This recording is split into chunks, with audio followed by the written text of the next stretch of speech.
Well, welcome to Hawaii. Aloha. You know, it's not often I get to welcome folks to my home state, but it's always wonderful to be here, even if it's only for a day.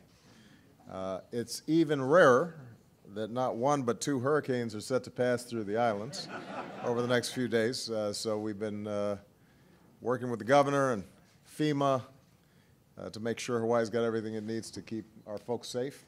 And in the meantime, I just ask the people of Hawaii to listen to your state and local officials. Make sure you and your families are prepared for the storms. But the governor says he's got it all taken care of. He's pushing them all south. And I want to thank East-West Center President Charles Morrison for hosting all of us this evening. I want to recognize, in addition to the governor, we also have Senator Brian Schatz here. Where's Brian? There he is.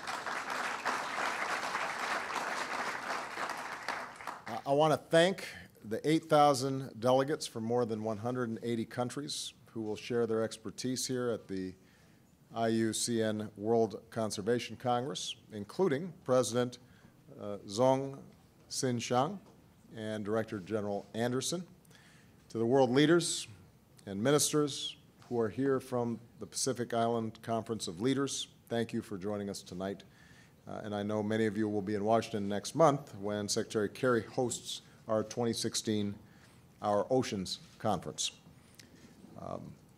But today, the United States is proud to host the IUCN Congress for the first time. I just came here from another beautiful place, Lake Tahoe, Nevada. And in my address there, I talked about climate change and conservation and how those two things are inextricably linked. Few people understand, I think, the stakes better than our Pacific Island leaders, because they're seeing already the impact. Rising temperatures and sea levels pose an existential threat to your countries. And while some members of the U.S. Congress still seem to be debating whether climate change is real or not, many of you are already planning for new places for your people to live. Crops are withering in the Marshall Islands. Kiribati bought land in another country because theirs may someday be submerged. High seas force villagers from their homes in Fiji. And no nation, not even one as powerful as the United States, is immune from a changing climate. I saw it myself last year in our northernmost state of Alaska, where the sea is already swallowing villages and eating away at shorelines, where the permafrost thaws and the tundra is burning, where glaciers are melting at a pace unprecedented in modern times. And it was a preview of our future if the climate keeps changing faster than our efforts to address it.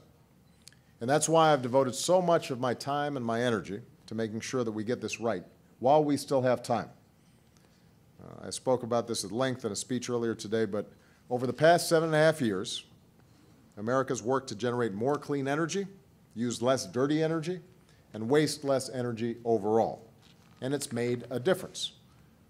Our investments have tripled wind power, multiplied solar power 30-fold, and in many places helped clean energy become cheaper than dirty energy. And we did all of this while fueling the longest uninterrupted streak of job growth on record. So there's no conflict between a healthy economy and a healthy planet. And that's why I've committed, along with Canada and Mexico, to get 50% of U.S. electricity from clean sources by 2025. And with many of our biggest businesses switching to clean energy, I'm absolutely confident that we can meet that goal. But that's not all. I've also made sure we're better prepared for the impacts of climate change, because even as we need to hit the brakes so that we don't go over the cliff, we're not going to come to an immediate stop. We know that there is still going to be an inevitable impact as a consequence of rising temperatures. And that means conservation has been a cornerstone of my presidency. Since taking office, I've protected more than 548 million acres of our lands and waters for our children and our grandchildren. I have to say that Teddy Roosevelt gets the credit for starting the national park system, but when you include a big chunk of the Pacific Ocean, we now have actually done more acreage than any other president.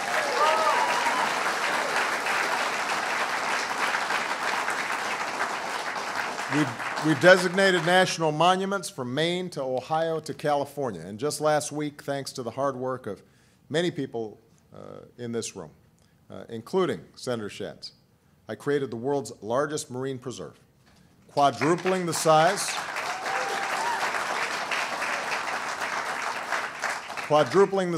of our monument at Papahano, Mokuakai. This is an area twice the size of Texas that's going to be protected and allows us to save and study the fragile ecosystem threatened by climate change. Tomorrow I'm going to travel to the Midway Atoll to see it for myself. 7,000 species live in its waters, a quarter of which are not found anywhere else in the world. Ancient islanders believe it contained the boundary between this life and the next. Hundreds of brave Americans gave their lives there in defense of the world's freedom. So this is a hallowed site, and it deserves to be treated that way, and from now on it will be preserved for future generations. So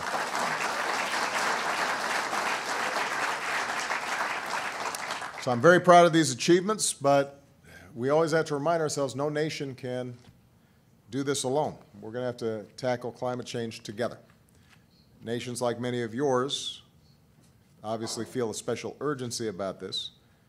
The biggest emitters, like my country and China, have a special responsibility to act to make sure that countries willing to do their part move past the dirty phase of development to move into a clean energy strategy. That was a key principle in the Paris Agreement, and I was mentioning to the leaders here, we could not have gotten a Paris Agreement without the incredible efforts and hard work of the island nations. They made an enormous difference, and we're very proud of the work that they did.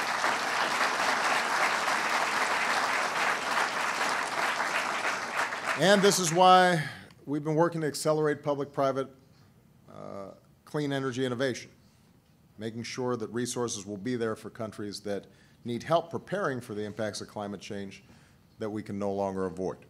It's also why tonight I can announce more than $30 million in new commitments for our friends in the Pacific, funding for investments like stronger infrastructure, more sustainable development, and safer drinking water.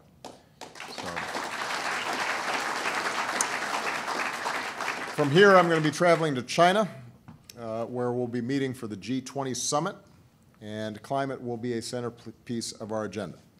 Joint U.S.-Chinese leadership on climate was part of the reason that we were able to get Paris done, and I'm going to push to build on that record as long as I occupy this office and probably even after I leave it. You know, there's an old Hawaiian proverb that loosely translates to unite to move forward. It seems simple enough, but the natives used it as a reminder that if you want to row a canoe, every oar has to be moving in unison. Otherwise, I don't know, you go in circles. You just go around and around. Your pace slows, you drift, you get caught up in the currents, and you get off course. Well, when it comes to climate change, there's a dire possibility of us getting off course, and we can't allow that to happen. That's why our united efforts are so important. Government has a role to play, but so do scientists and inventors and investors, all working to revolutionize clean energy production. Entrepreneurs and academics and leaders in this room are collaborating across continents. And everyday citizens of the world are going to have to push their own communities to adopt smarter practices and to push those of us in positions of power to be less concerned with special interests and more concerned about the judgment of future generations. And that's why we're all here. That's what this is all about. And for me, this is especially meaningful. I was telling my staff, a lot of my life started about a mile radius around here. My mother and father met probably a couple hundred yards from here. That's true. I went to school about a mile from here. I was actually born about a mile from here. My grandmother and my grandparents lived most of their lives a short way away from here. And so since Malia was born, since my oldest child was born, I've brought them here every Christmas for the last 18 years now. And I want to make sure that when they're bringing their children here, or their grandchildren here, that they are able to appreciate the wonders and the beauty of this island and of the Pacific and every island. So I know you have the same feeling, and that's why we've got to unite to move forward. We have to row as one. If we do, we might just save the one planet that we've got. Thank you very much, everybody. God bless. Thank you.